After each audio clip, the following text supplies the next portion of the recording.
चलो question number 34 everybody, question number 34 क्या कह रहा है? Question number 34 everybody. So the following are the different states of economy, the probability of occurrence of that state and that expected rate return of security A and B is given.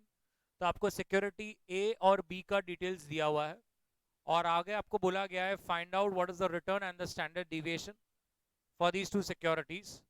And they have also stated, suppose if you invest 15,000 out of 20,000 in security A and balance in B, तो आपको portfolio का return और risk दोनों निकालना है. Yes और no? But return और risk निकालने से पहले मेरे को तो ये बताइए कि पोर्टफोलियो का रिटर्न रिस्क निकालना है. इस बार हम लोग पोर्टफोलियो का रिटर्न रिस्क सिखाने वाला हूं मैं आपको, वो तो हम ठीक है. बट पहले तो इंडिविजुअल स्टॉक का रिटर्न और रिस्क तो निकालना है. मेरे को बताइए इंडिविजुअल स्टॉक और रिटर्न का रिस्क निकालना है. ये क्वेश्चन एक्सपोज्ड है कि एक्स एंटी है? एक्स एंटी है. तो कर सकते हैं हम लोग. चलिए शुरू करते हैं.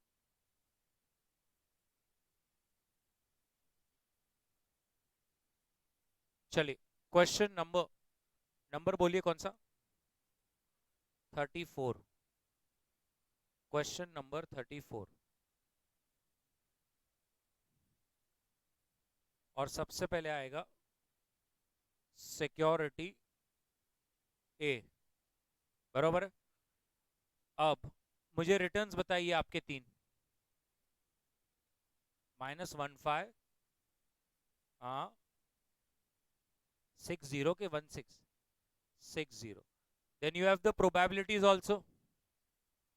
Tell me. 0.2, 0.5.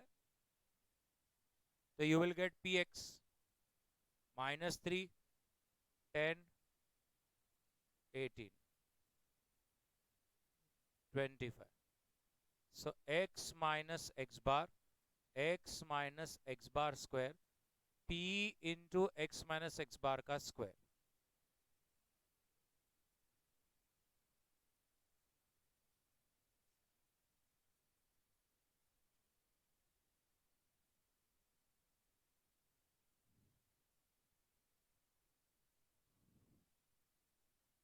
चलिए सिक्योरिटी ए का निकालना है और वैसे ही सेम टू सेम आपको किसका करना है?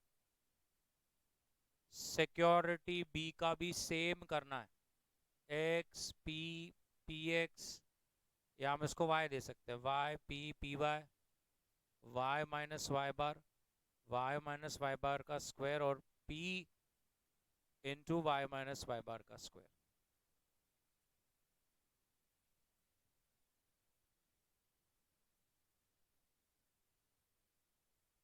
चलिए जल्दी से करिए. मेरे को दोनों का रिटर्न और स्टैंडर्ड डिविएशन चाहिए.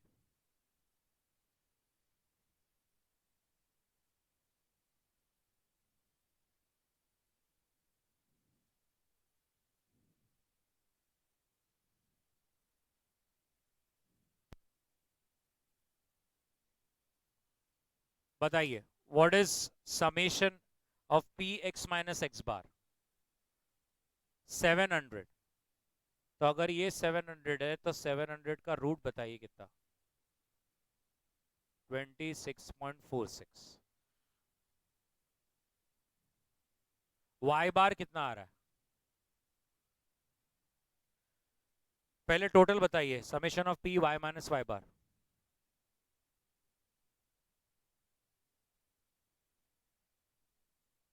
यस और नो?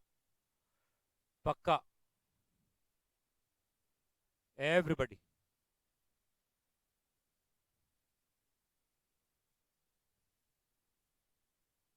दोनों का आपके पास रिटर्न और रिस्क आ चुका है.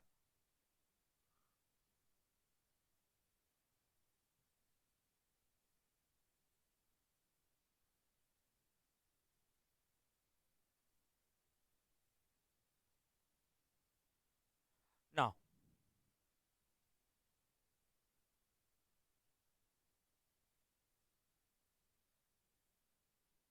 सिक्योरिटी ए सिक्योरिटी बी, एक्स बार मतलब रिटर्न राइट. सो इसका 25 है, इसका 31 है. रिस्क इसका 26.46 है और इसका है 7. बरोबर।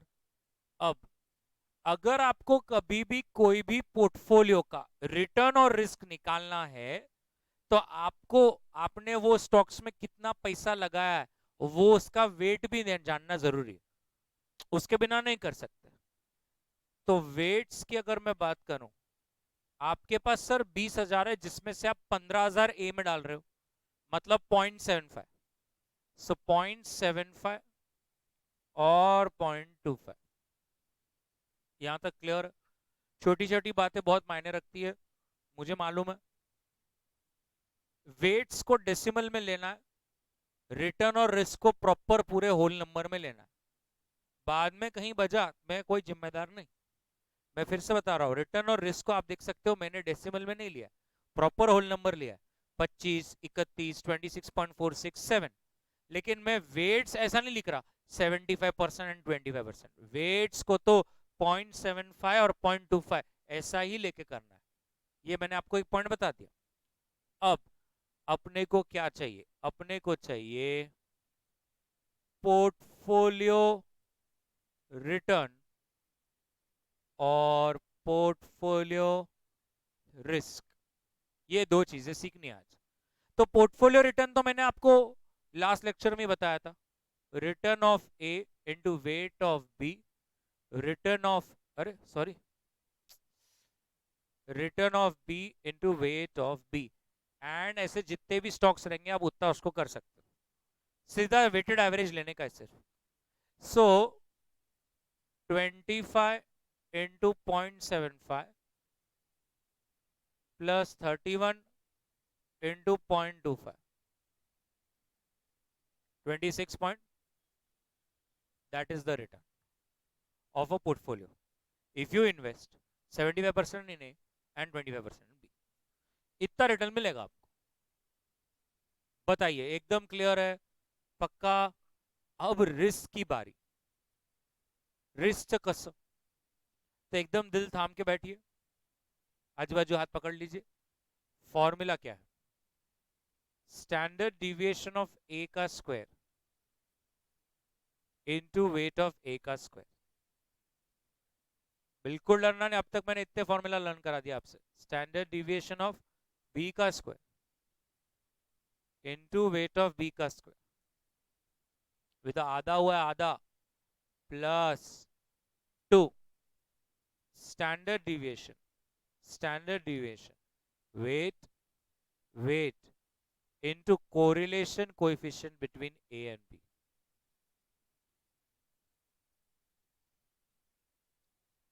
इसीलिए मैं बोली थी इंटर अच्छा था, ऐसा कुछ भी नहीं। स्टैंडर्ड डिविएशन ऑफ ए का square into weight of A का square plus standard deviation of B का square into weight of B का square plus 2 into standard deviation of A into standard deviation of B into standard weight of A into weight of B into R of A B. मैं हूं ना, बिल्कुल tension लेनो नहीं। अब यहां पे क्वेश्चन में सबसे इंपॉर्टेंट अगर कोई गेम है तो ये वाला r, that is correlation coefficient. एकदम आराम से समझना है, कोरिलेशन कोएफिशिएंट वाला ही एक है जो आपको क्या क्या नहीं करवा सकता। तो अब थोड़ा समझिए, आर जब भी कोई दो स्टॉक्स का रहेगा, एक तो वो क्वेश्चन में गिवन है या तो फिर नॉट गिवन, इतना सरल कर दूंगा मैं। एक तो गिवन है या तो नॉट गिवन। अगर समझो वो नहीं दिया है, सिंपल, बताइए आपको क्या लगा कुछ अलग हो जाएगा? नहीं, ये कॉमन सेंस है। आपको कैलकुलेट करना पड़ेगा, आपको एक्सपेक्ट मत रखिए मुझसे ज्यादा, एक्सपेक्टेशंस रखिए मत कि नहीं दिया तो कुछ बताएगा, नहीं नहीं दिया तो निकालना है। आर आपको कैलकुलेट करने का है। Are you getting what I am trying to tell you? R कैसा निकलेगा अपना तो हो गया बात, कैसे निकलेगा? आर का फॉर्मूला क्या है?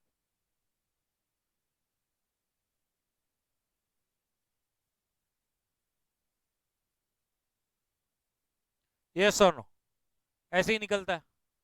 इसका मतलब तो सर मेरे को फिर कोवेरिएंस भी निकालना पड़ेगा। हाँ तो निकालना ही पड़ेगा ना, कोवेरिएंस निकालना पड़ेगा, फिर आर निकालना पड़ेगा, फिर ही आप आगे बढ़ सकते हो। लेकिन सर अगर मेरे को दिया है तो, अगर आपको दिया है तो फिर दो बातें हो जाएगी। एक तो जो दिया है वो -1 अथवा 1 है, ये दो में से एक है, -1 या 1, ये दोघांपैकी एक असेल। और एनी अदर नंबर, कोई दूसरा नंबर होगा, 0.2, 0.4, 0.67, -0.82, ऐसा कुछ भी रहने दो, अपने को क्या। अगर एनी नंबर है, put the value and solve. बताइए, वैल्यू पुट करने का ये बड़े से इक्वेशन में, और आपको शुरू हो जाना, और क्या। लेकिन अगर -1 और 1 है तो होगा क्या ऐसे सिचुएशन में।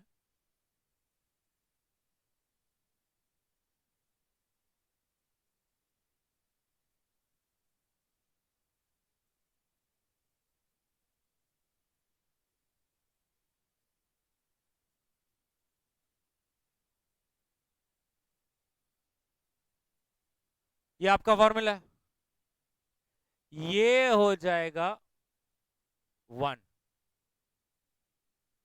जब ये 1 हो जाएगा, कोई बात नहीं, फिर से लिखना पड़ेगा, बट आपको एक बार समझ जाएगा।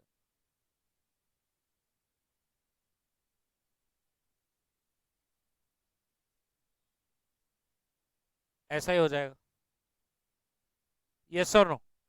जब R 1 होता है या -1 होता है, अगर वो -1 होता तो वो आपका जो 2 के पहले प्लस है वो माइनस हो जाता। कुछ भी मत बोलने लगाओ मुझे, बस समझने वाली बात मेरी ये है कि 1 या -1 हो तो वो ऑटोमेटिकली वहां से गायब हो जाता है। जैसे ही वो गायब हो जाता है, 2 मिनट।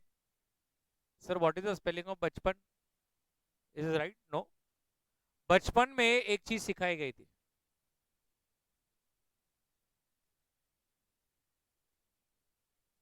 यही मेरा आखिरी था जो मेरे को मैथ्स में आता था, इसके बाद से मैंने सब ऑप्शन में रखना शुरू किया। और ये एक तरह से था एक्चुअल में a+b², इसको एक्सपैंड करते थे a² + b² + 2ab। यस और नो। मैं तो रट चुका था मेरे बचपन में, एक हमारे क्लास में एक बच्चे ने ज्यादा ही शाना बन के पूछा, can you show the derivation. वो टीचर ने बोला ओके, तो वो a+b × a+b, और फिर आपको तो पता ही है टाइम पास चालू हो गया, a × a। अब आज तो अलग ही चल रहा, अगर आपने इसका डेरिवेशन देखा है, after all the animations that have come on various platforms, एक अलग ही ऐसा कुछ तो भी ले रहे हो, क्यूब ये साइड। हाँ,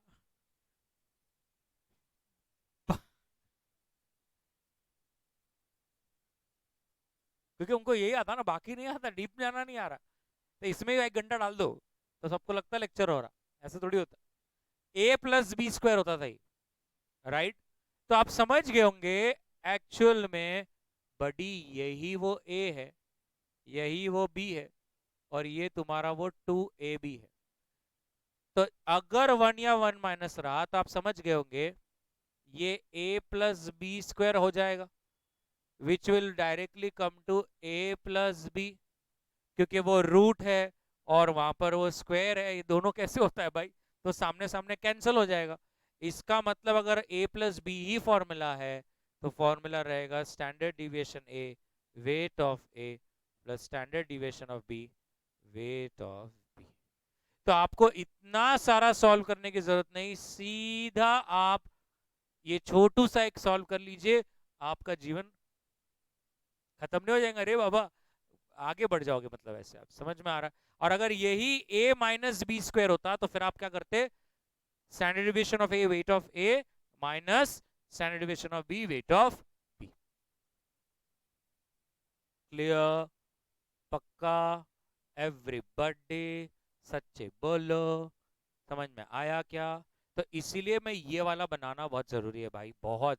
कैसा है इसमें, क्या हो जाता सब बाद में क्या हो जाता, ऐसा हो जाता है सर आपने कभी ऐसा किया, फिर आपने कभी ऐसा किया, आप कभी कोवेरेंस करते ही नहीं, आपने डायरेक्ट ले लिया, आप पहले आपने 4 सम हमसे पूरा सॉल्व करवाए, मन खूब डर डर लागे। तो मैं इसलिए यहाँ पे क्या बोल रहा हूँ, वो पहले आप ये सोच लो आर नहीं दिया है क्या, तो निकालना पड़ेगा। अच्छा, कॉमन सेंस नहीं दिया है और आपने निकाला, और सच में जो आर आया वो भी 1 या -1 आया, तो आप अच्छा ही है ना, आप डायरेक्ट ये रास्ते पे चले जाना। और अगर दिया है तो फिर तो आपको कोई ना कोई वैल्यू लेकर उसको निपटाना ही पड़ेगा। ओके, ऐसा भी बहुत बार हुआ है। नहीं ठीक है, कुछ नहीं हुआ है, चलिए। नहीं नहीं, I have seen 2-3 questions where the actual r का वैल्यू कम्स टू 0.98, 0.96, 0.97, एंड बच्चे उसको ले लेते 1, और इंस्टीट्यूट ने दे दिया x। क्या होशियार बन रहा क्या? चल, तो मेरी इतनी रिक्वेस्ट है, प्रॉपर ऐसा, हाँ 0.999 ऐसा कुछ आ रहा है तो ठीक है, समझा लिया बात है। बट 0.96, 0.95, 0.94 आ रहा, भाई आपको 0.94 लेके ही उसको फिर पूरा सॉल्व करना पड़ता, सिर्फ जस्ट बिकॉज कि आपका वो इक्वेशन छोटा आ रहा है, मतलब कुछ भी डालना, मतलब ऐसा नहीं रहता। ठीक है, मेरा होता है आपसे कि ये निवेदन है, वैसा ना करें। चलिए, तो अब मुझे क्या चाहिए, पोर्टफोलियो रिस्क का पहले तो आप क्या करिए, फॉर्मूला डालिए, ऐसा आर को थोड़ा सा कलर वलर कर दीजिए, और फिर आर को ऐसे कि ये बना लीजिए ना थोड़ा सा चार्ट वार्ट।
ये चार्ट बन गया क्या सबका?